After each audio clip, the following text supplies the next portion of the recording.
This is the SAU Report, a program featuring interviews with the faculty, staff, students, and alumni of Southern Arkansas University in Magnolia.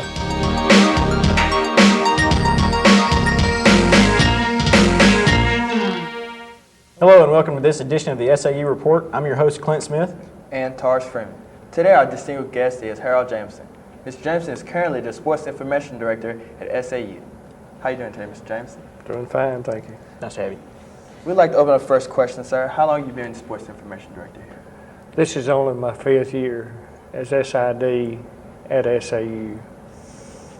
Okay. From our talking before our interview, you said that you graduated from this school back in '54. What are those changes you've seen in the sports department since then? Well, really, it's not that many changes. When I was taking journalism at SAU, there were three of us that wrote sports, and we wrote it for the Banner News downtown and for the Bray. There was Jim Bailey, who went on to become a distinguished sports writer for the Arkansas Gazette, and now has a column in the Democrat Gazette, and Mac Taylor, who is the president of Farmers Bank. And we did the high school and the college athletics in the local newspaper.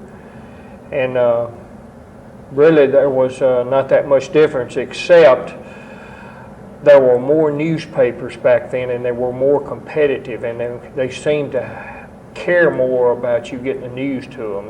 They ran what you wanted to, and now because so many chains owns so many papers, a lot of times they don't seem to care whether they run the news or not, and that disappoints me. How long did you work for the Banner News? Well, I was a sports editor for 40 years.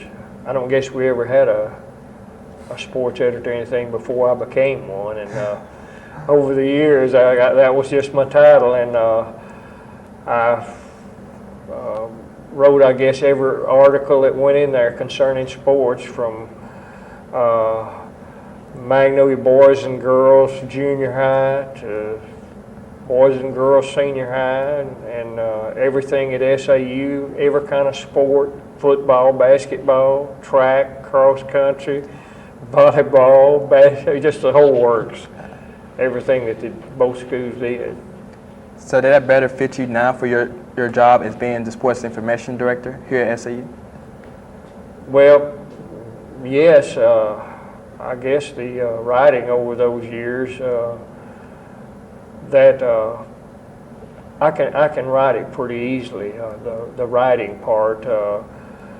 The part that, there's so many other parts of the SID job, though, that I'd never really done before. Of course, I had kept my own statistics, and I knew how to do that, but there's just so many other areas that you like, dealing with newspapers, TVs, radios, and meeting the demands that they have to have, like when they come to cover a game, and it's just a lot of other areas that a lot of people don't realize sports information directors do. It's really a full-time job plus.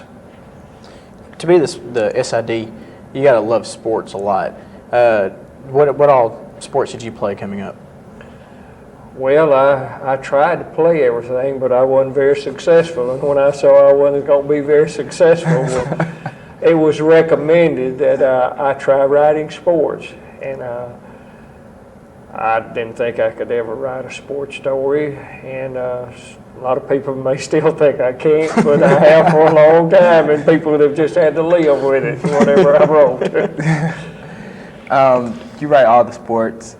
You do everything for SAU. What is your weekly schedule like? Well, Mondays is just, I dread Mondays because I'm just barely getting over Sundays from the weekend.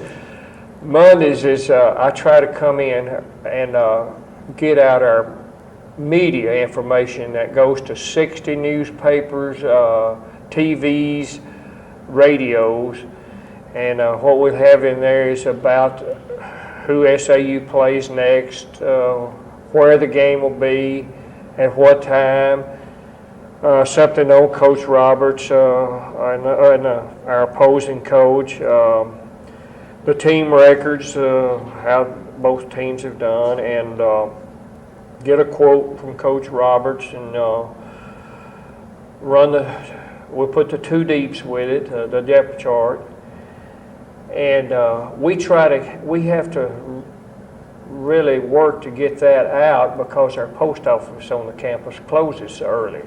In fact, since we have been rated, the national rankings don't come out until after 3 o'clock on Monday afternoon. So we have to get that by fax on demand and get it into everything else that we finished, fit it in there on how SAU is ranking.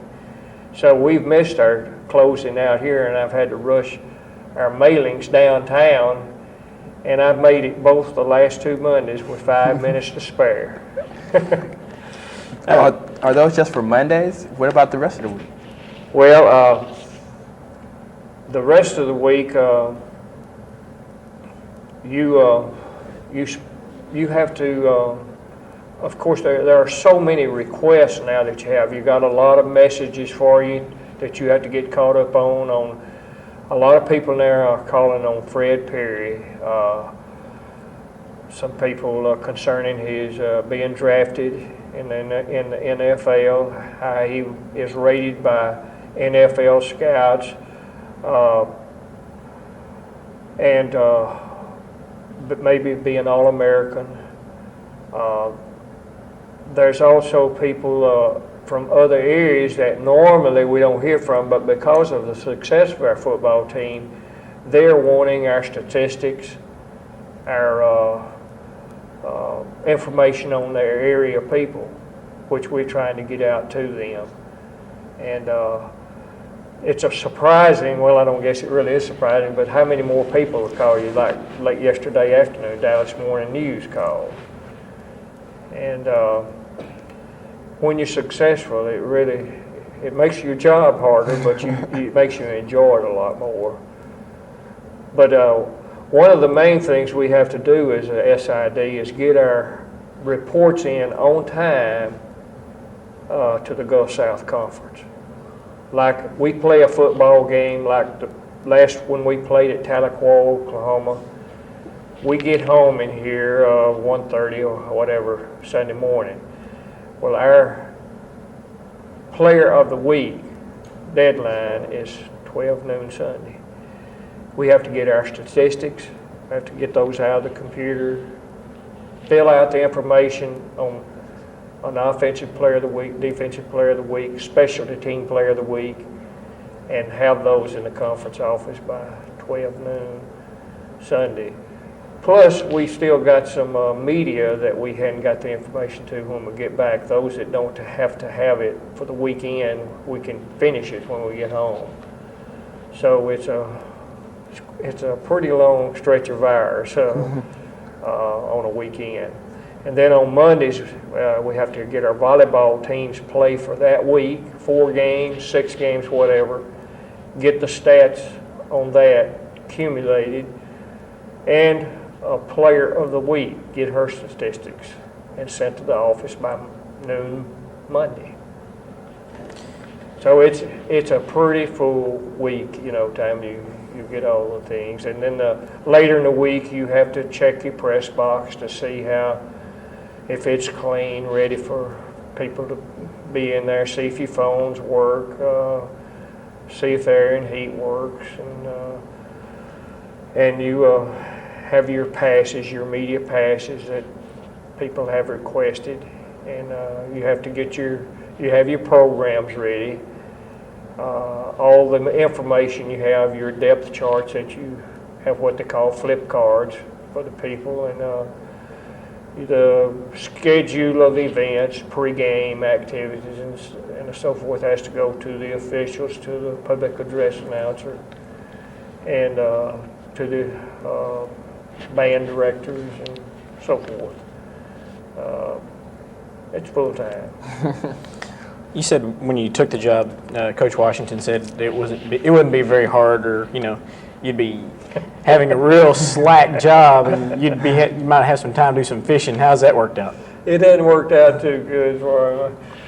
I told Coach Watson, Coach Watson and I go back to our days at SAU as students, and we've been friends for many, many years. And when he asked me to take this job, I told him that I wanted to fish and hunt some. I didn't want to be tied down to a 40-hour-a-week job. And he says, "Oh, you won't have to do this. That 40 hours a week says just get those kids that's working for you to do the work, and you can hunt and fish." And I told him after about a couple of weeks, "You lied to me."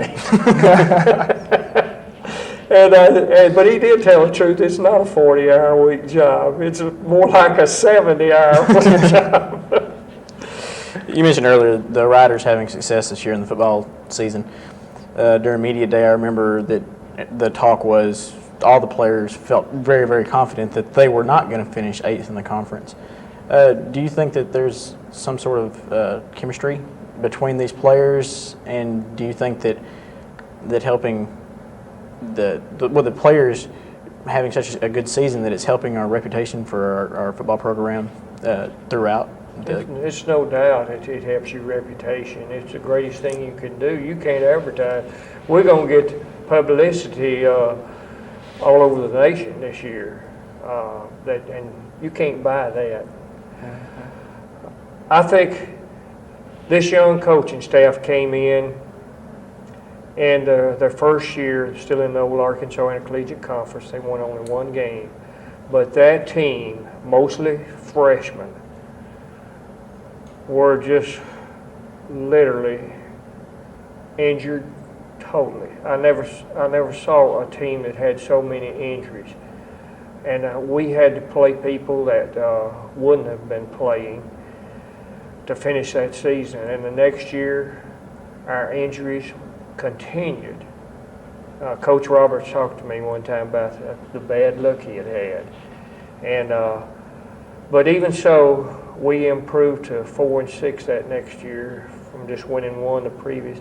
And then last year, we knew we'd be a little bit better, and we avoided major injuries except at one position, at quarterback. We just went through one quarterback after another. Some of them had transfers, some of them were ineligible, and we wound up with a quarterback that was probably about the 6th quarterback that had been on the scene, and that's how we wound up. And with him, we won the last 2 out of 3 games, and so they knew we were going to be better. Our coaches knew we had better talent than we had in the past, and surely this string of injuries would end. And for the most part, we have played relatively free this year from injuries. So the coaches were confident we were going to be better, and the players, they are aware. They've got enough awareness about them to know that we are going to be better. And they did have confidence. That wasn't to say we knew we could win 9 games. That's, of course, we haven't won 9 yet, and I don't mean to be getting ahead of myself. Don't want to jinx us. Right. But we're 8-1 now. We've got a chance to be 9-1 after Saturday, and that's just an awesome season. We could have been 10-0. Of course, you turn it around. We could have lost a couple of close ones. But it's been a great year. And we thought it was going to be a good year, and it's been even better than we expected, because there was no way we knew we could beat a North Alabama, which had won 3 national championships in the 90s, or a Valdosta State, which was 8-0 and number 1 in NCAA Division II when we played them last year, and they wore us out. And we didn't know that we would beat a Delta State, which was picked as the number 1 team in the conference over the other 2. And they won the first game recently. Yeah, you have close ties with the SAU football team and staff and players. How many coaches have you seen come through SAU? Oh, I'd have to count. In different sports. And when I was at SAU as a student, Elmer Smith was our head football and our head basketball coach. And he could have coached anything else he'd have wanted to, and everybody would have said yes sir to him. He and Bear Bryant were real close, and they coached a lot, and people respected him, like shaking in front of him. They had that respect.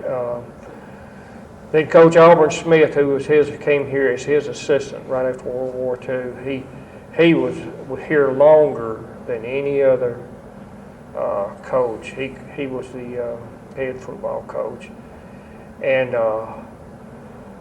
Coach Auburn had so much respect because nothing was ever for Auburn Smith. It was for those around him, his players, his team, his school, and he was a very fine person. Then after, I don't remember for sure right now how many years, it was something like 27 seemed like, but there was Coach Rip Powell. Coach Powell, he coached a lot like Coach Elmer Smith, and he'd fight for his kids, and his kids would fight for him. They had that respect. And Rip stayed here and had very good success, like through the 70s. And then Sam Goodwin followed him. Sam had been very successful at Little Rock Parkview. He came here and stayed 3 years, I believe it was. And he joined Lou Holtz's staff at Arkansas. And then now he's a head coach at Northwestern State University in Natchitoches, Louisiana. And then Coach Red Parker came for a year. And Coach Parker, he knew X's and O's as good as anyone in the country. He had a brilliant offensive mind. He stayed on it 1 year. He had been head coach at the Citadel and at Clemson. And he came to SAU for a year, and he's back at it now at Ouachita Baptist University as head coach. He just can't stay out of it. He's as old as Coach Watson and I. And then there was Coach Rob Hicklin, and then there was Coach Don Toomey. Coach Toomey, we had very good success while he was here. And Coach Roberts started out, after last year, he was 9-19 on his career record at SAU. But now he's closed that up to 17-20 now. And he is on a roll. And I hope that he can continue, because he and his staff are fine people. They're great people. This show right here will air the Monday following the Henderson game. SAU wins Henderson game, SAU goes to playoffs. What would your job entail going to the playoffs? Well, I'm not familiar. We've never been there. But it will be a lot of communication going on. Our projected foe, of course, this can certainly change. We may not even be in the playoffs should we lose. Albany State is currently 9-0 in Albany, Georgia. And if we retain the number 3 rating in the South region, we would play the number 2 team at their place, which is Albany State. The number 1 team is Carson Newman, Tennessee. They're 9-0 and undefeated. And probably North Alabama. Of course, it depends on this final game. North Alabama would probably, West Georgia. It depends. The fourth one would be between North Alabama and West Georgia to be in the playoffs. The top 4 teams in each region across the country goes. That'd be 16 teams. Saturday's going to be a big day for you because you have men's and women's basketball starting Saturday. You have the women's volleyball tournament, Go South Conference tournament starting Saturday. Then you have the men's football team playing Saturday. How are you going to be able to balance how are you going to be in all 4 places at one time? I don't think you can balance. That's why I'm unbalanced. Like last weekend, we get in from Tahlequah, Oklahoma. Our cross-country team ran in Kearney, Nebraska. Our volleyball team played in Memphis Saturday afternoon and was going to Columbus, Mississippi to play there Monday afternoon. So we had to get those results by fax after we got back into the office to get those done for the weekend and reporting to the GSC. This week will be the same thing. There will be the volleyball tournament. Arkansas Tech will fax back the information to us. That's where the tournament site is. Our men's basketball team will be at Commerce, Texas, playing Texas A&M at Commerce at 7:30. We have requested them fax the boxes back to us, so we'll have some information on that. Of course, we will have the football game Saturday afternoon that starts at 2, and we will not be able to leave that press box probably until 5:30. This depends on when the game is, but we've got to run a lot of copies of stuff for all the people that's there, your newspaper reporters and the visiting team, and we'll rush over to Magnolia High School where our games are having to be played this year because of our gym renovation, and we hopefully will get over there in the nick of time with our computer that we'll bring from the press box and get the basketball, which we have ready to go on it, of our women's basketball. They play Laterno University at 6 over to high school. I may still be in the office faxing football and stuff and taking care of that information. I may not even be able to make it over to the high school gym. By the time it's over with, I don't know. But I've got my workers over there and they know what to do. With the renovations to the gym, what type of headaches has that put on you with the basketball team playing at the high school this year? It's a bad headache because we gotta haul our copier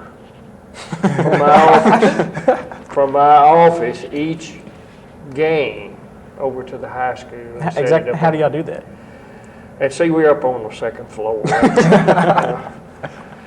We try to use the elevator because we don't want to jar it around going downstairs or anyway, somebody going end over end, with it on top of them. But we use my little truck to haul it over, and hopefully it's not weather like it is today, rain. Sometimes we have to find an alternate method to get it over because you don't want your copier getting wet. You can't afford that. So you got the weather, you got your copy. Of course, you got your computer, you got your lot of paper and you've got your extension cords and your space. I can't think what you call the things where you have several outlets to go in so you won't have electrical surges. For your computer, you can't afford it to go out. Yeah. The worst problem, is at Christmas when all my help goes on, and no one knows how to do the computer, the little notebook computer. Yeah. It's not like a simple, larger computer. It's full of codes, all kind of codes. Like in basketball, a three-point shot goes in as a Y, so you have to know all these codes that goes into it. And the guy doing the computer, he can't even look up at the game if somebody is telling him all the time. And basketball is so fast. That's what makes it tough, especially men's basketball, is it 2-point shot, number 33, rebound, opposing team number 10, a layup by number 5, assist by number 6, steal by number 1, and you got to keep which team it is, your home or your visitor. And all that's got to be punched in by codes. So it is not an easy job. How does y'all's computer system work with football? Does it work in same fashion, basically? Yes, you just have more time in football. And of course, even more than football, you got in baseball. To sit there and it takes a talented person on a computer to do basketball. I don't think anyone could just jump into it and do it right off the bat. I think it'd take a little bit of training period probably. But those things really eliminate a lot of work by using them, because until just when I came here, everything had been done by hand. And it can be done, but it just takes so long, like after a ball game when radio stations are wanting the statistics and they want it now. You can run it off quickly on your little printer or from the computer and get it to them right quick. Whereas in the old way, you had to get the scorebooks and your stats and the whole bit and figure, 2 or 3 people figuring, and it'd usually take about 30 minutes of hard work to get those. And that's what I run into at Christmas time when we got basketball games and there's no help around. And we have to get someone old like me to help do the hand statistics. Yeah. Mr. Jameson, I know this is your last year of being sports information director. You plan to retire after this. What do you plan to do in your off time? I want to do some fishing and hunting that I'm not getting to do that I thought I was going to get to do, but it hadn't turned out that way. And a lot of people my age that I know are friends have health problems, and I've been needing to visit a lot of people that I hadn't had time to visit, and that bothers me. I had a very good friend that passed away a couple of days ago, and he had cancer and died, and I didn't get to go see him like I had planned to, and that bothers me. And by this way, I will have more time to do that. My wife's retiring also. She's worked all these years at a farmer's bank, and she wants to do some traveling. The only traveling I care about is going to my favorite fishing hole down the road a few miles, but I'm sure we'll do some traveling. And then there's one place that I always look forward to traveling, that's seeing my little grandchildren. Okay. And they're a pleasure for me to be around. I act just like they do, we're all the same age. We have a big time together. One last thing, what exactly have you liked the most about your job as SID here at SAU? Well, just being around good people, coaches that are people with high morals, from the athletic director on down to all of our coaching staff. They're good people, and I would not want to be around people that at some places, and some of us around here have heard that this year from a visiting team, people that uses a lot of profanity and things that don't conduct themselves, I think, as they should. And I think being around young people too, I've enjoyed that. I've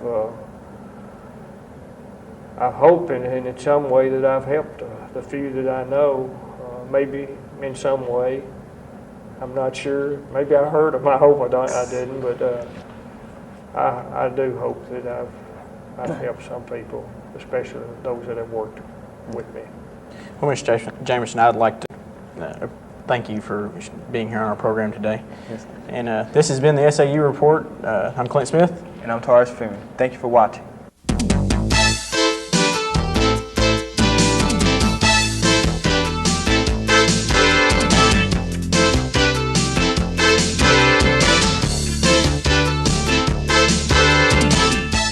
The SAU Report is a production of broadcast journalism students in the Department of Theater and Mass Communication at Southern Arkansas University in Magnolia.